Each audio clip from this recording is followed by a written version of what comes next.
Gold hub తాకట్టులో ఉన్న బంగారాన్ని విడిపించి కొనబడును. అదే రోజు ఆన్లైన్ ధరకు కొని డబ్బులు ఇవ్వబడును.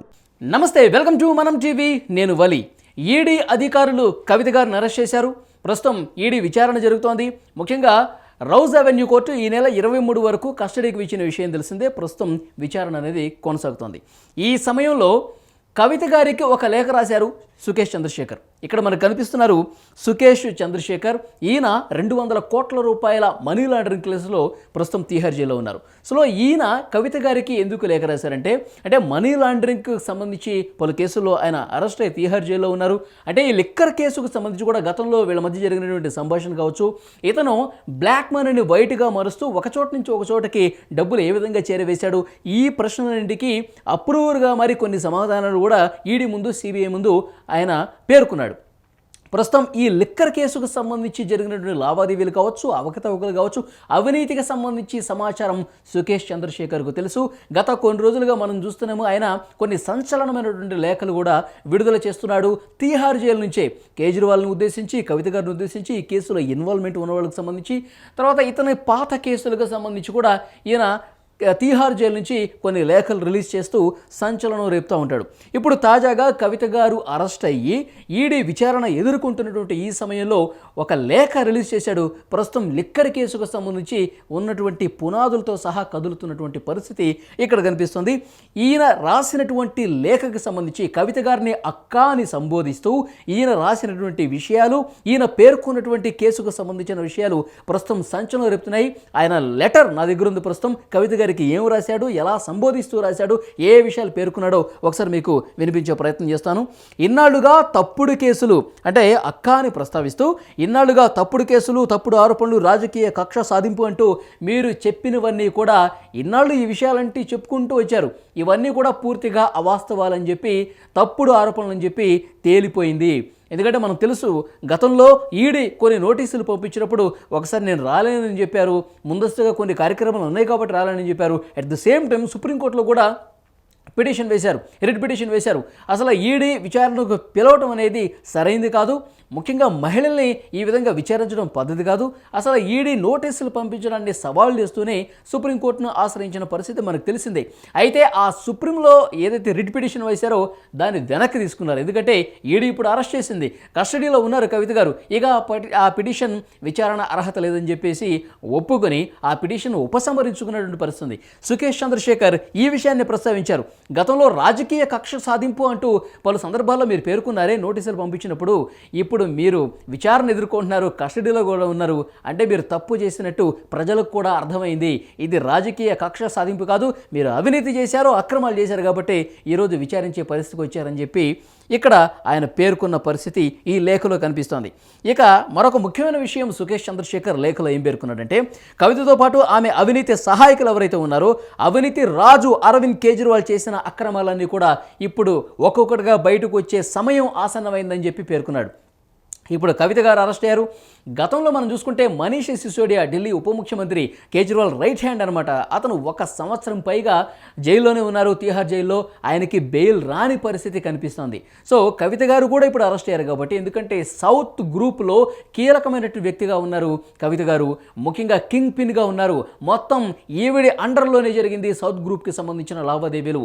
సో ఈవిడ ఇప్పుడు అరెస్ట్ అయ్యారు, విచారణ జరుగుతోంది.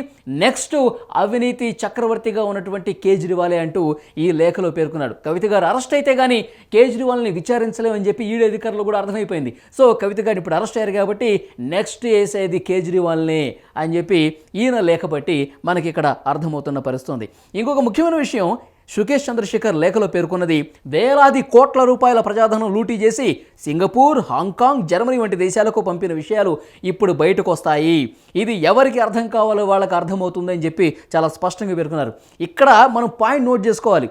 ప్రజాధనాన్ని లూటీ చేసి సింగపూర్, హాంకాంగ్, జర్మనీ వంటి దేశాలకు పంపించారు. ఈ విషయాలు ఇప్పుడు బయటకు రావాల్సిన అవసరం ఉంది. సింగపూర్కు ఎవరు పంపించారో, హాంకాంగ్ ఎవరు పంపించారు, అక్కడ పంపించి ఏం చేశారో, అక్కడ ఏమైనా పెట్టుబడులు పెట్టారా, ఈ ప్రజాధనం లూటీ చేసి వేలాది కోట్ల రూపాయలు అటు పంపించడానికి ఏంటి, అక్కడ ఈ ఎంతవరకు ఆయా దేశాలకు వెళ్ళింది, ఎవరు పంపించారు, కవిత గారి హస్తం ఎంతవరకు ఉంది, అరవింద్ కేజ్రీవాల్ హస్తమే ఏ మేరకు ఉంది, ఇవన్నీ కూడా బయటకు వస్తాయి ఇప్పుడు అని చెప్పి చాలా ప్రధానంగా ఈ ఇతర దేశాలకు పంపించినటువంటి ప్రజాధనానికి సంబంధించి లేవనెత్తారంటే దీనికి సంబంధించి పూర్తి స్థాయిలో కూపీ లాగాల్సినటువంటి అవసరం ఉందని చెప్పి ఈ లేఖ చూసిన వాళ్ళు, ఈ లేఖలో పేర్కొన్న అంశాలను పరిశీలించిన వాళ్ళు డిమాండ్ చేస్తున్న పరిస్థితి ప్రస్తుతం కనిపిస్తోంది. ఇంకొకటి, అక్క నేను వాట్సాప్ స్క్రీన్ షాట్స్ ద్వారా చేసినటువంటి చాట్ ద్వారా బయట పెట్టినటువంటి నెయ్యి డబ్బాల కథలు, రేంజ్ రోవర్ కలెక్షన్ కథలు, గోవా కథలు, కాంట్రాక్ట్ కథలు దర్యాప్తులో నిజమని తేలాయి. ఇక బయటపడే మార్గమే లేదక్క అని చెప్పి సుకేష్ చంద్రశేఖర్ అన్నాడు. అంటే వాళ్ళు కొన్ని కోడ్ భాషలు వాడతారు. వాట్సాప్ చేసుకునేటప్పుడు ఆర్థిక లావాదేవీలకి, అవినీతికి పాల్పడే సందర్భంలో కొన్ని కోడ్స్ పెట్టుకుని మాట్లాడతారు. గోవా స్టోరీ ఏంటి, నెయ్యి డబ్బాల కథ ఏంటి, రేంజ్ రోవర్ కథ ఏంటి, కాంట్రాక్ట్ కథలు ఏంటి, వీటన్నింటికి సంబంధించి కోడ్ భాషలో కొన్ని మాట్లాడుకున్నారు. ఆ దర్యాప్తులో వాటికి సంబంధించిన ఆధారాలు కూడా ఈడీ అధికారులు సేకరించారు. ఇక మనం బయటపడే మార్గమే లేదక్క అని చెప్పి ఈ లేఖలో స్పష్టంగా పేర్కొన్నారు. మరి ఈ కోడ్స్కి సంబంధించి ఏంటి, ఆ కోడ్ వల్ల వాళ్ళు ఏం మాట్లాడుకున్నారు, దాని వెనకాలన్నటువంటి అసలు కథలేంటి, వీటన్నిటిని బయటకు తీసుకురావాల్సినటువంటి అవసరం ఉందని చెప్పి ఈ లేఖలో సుకేష్ చంద్రశేఖర్ కోరుతున్నాడు. ఇంకా నాకు చిన్న విన్నపం ఏంటంటే, అవినీతి సూత్రధారి అరవింద్ కేజ్రీవాల్ను కాపాడేందుకు నిజాన్ని దాచే ప్రయత్నం మాత్రం చేయొద్దని చెప్పి ఒక రిక్వెస్ట్ పెట్టుకున్నాడు అక్క కవిత గారికి. అంటే ఇప్పుడు ఎలాగో దొరికిపోయాము, కవిత గారు తనను విచారించే క్రమంలో నాకేం తెలియదు, దాని గురించి నాకేం సంబంధం లేదు, ఈ ఆధారాలు మీరు చూపించిన దానికి నాకేం సంబంధం లేదు, ఎట్లా బుకాయించొద్దు, మనం దొరికిపోయాము, ఇక ఢిల్లీ ముఖ్యమంత్రి కేజ్రీవాల్ గారిని కాపాడే ప్రయత్నం చేస్తారేమో, దానిని మానుకోండి, పూర్తి విషయాలు మీరు చేసిందంతా ఒప్పుకోండి, కేజ్రీవాల్ని కాపాడే ప్రయత్నం అసలు చేయొద్దంటూ ఆయన ఇక్కడ పేర్కొన్నాడు. ఇక ఈడీ సిబిఐ కన్ఫ్రంటేషన్లో భాగంగా మిమ్మల్ని త్వరలోనే ముఖాముఖి చూస్తాను అని చెప్పేసి అన్నాడు. ఇప్పుడు గతంలో ఎవరినైతే విచారించారో వాళ్ళందరినీ అంటే రూఢీ చేసుకోవాల్సిన అవసరం ఈడీ అధికారులు కూడా ఉంటుంది. ఎందుకంటే ఈ కేసుకు సంబంధించి 2 సంవత్సరాలకు పైగా విచారణ చేస్తున్నారు, కొన్ని ఆధారాలు సేకరించారు, టెక్నికల్ ఎవిడెన్స్లు కూడా సేకరించారు, ఎవరు డబ్బులు ఎంత ఖర్చు పెట్టారు, అంటే ఢిల్లీ పాలసీని రూపొందించే దానికి సంబంధించి ఆమ్ ఆద్మీ పార్టీకి ఎన్ని కోట్ల రూపాయలు ముడుపులు ఇచ్చారో, ఆ ముడుపులు ఏ ఎన్నికల్లో మీరు వాడుకున్నారు, దీనివల్ల మీరు ఏ విధంగా లబ్ధి పొందారు, ఢిల్లీ ఖజానాకు ఏ మేరకు నష్టపరిచారు, వీటన్నింటికి సంబంధించి ఆధారాలన్నీ కూడా ఈడీ ఇప్పటికే సేకరించింది. సో ఆ ఆధారాలని ముందు పెట్టి అడిగేటప్పుడు గతంలో ఎవరినైతే విచారించారో వాళ్ళు కూడా ముఖాముఖి కూర్చోబెట్టి మాట్లాడతారు. మనీష్ సిసోడియా అని కావచ్చు, తర్వాత ఇక్కడ మనకి ఈ కేసులో ఉన్నటువంటి కీలకంగా వ్యవహరించిన వాళ్ళు విజయ్ నాయర్ కావచ్చు, రామచంద్ర పిళ్ళయ్య కావచ్చు, వ్యక్తిగత సహాయకులు ఎవరైతే వాళ్ళు ఇచ్చినటువంటి ఇన్ఫర్మేషన్ కావచ్చు. సో వీళ్ళందరినీ కూర్చోబెట్టి మాట్లాడేటప్పుడు నన్ను కూడా పిలుస్తారనుకుంటున్నాను, అప్పుడు మనిద్దరం ముఖాముఖిగా విచారించే సందర్భం వస్తుందని అనుకుంటున్నాను, అప్పుడు కలుద్దామని సుకేష్ చంద్రశేఖర్ ఆ విషయాన్ని కూడా ప్రస్తావించారు.